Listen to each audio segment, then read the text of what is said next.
ఒక చిన్న అమ్మాయి సువార్త పత్రికను తీసుకెళ్ళిస్తే, ఒక చిన్న అమ్మాయి తీసుకెళ్ళిస్తే హాస్పిటల్లో ఉన్న రోగికి, లంగ్స్ ప్రాబ్లంతో బాధపడుతున్న, ఊపిరితిత్తుల ప్రాబ్లంతో బాధపడుతున్న ఒక పేషెంట్కి ఒక చిన్న అమ్మాయి కరపత్రం తీసుకెళ్ళిస్తే, ఆయన యేసు ప్రభుని నమ్ముకొని దేవుని బిడ్డగా మారిపోయి దేవుని సేవ చేయడానికి తన జీవితాన్ని సమర్పించుకొని తన జీవితంలో గొప్ప పరిచర్య చేశాడు.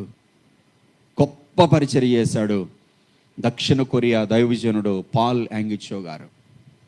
సుమారుగా 8 లక్షల మంది సంఘం కలిగి ఉన్నాడు ఆయన. అంత గొప్ప సేవ చేయడానికి, అంత గొప్ప పరిచర్య చేయడానికి, అన్ని లక్షల మందిని ప్రభావితం చేయడానికి, ప్రభు తట్టు తిప్పడానికి ఒక చిన్న అమ్మాయి కారణమైంది. ఎంతమంది చెప్తున్నావు నువ్వు సువార్త? ఉదయం లేచిన దగ్గర నుండి సాయంత్రం పడుకునేదాకా ఎంతమందికి చెప్తున్నారు సువార్త?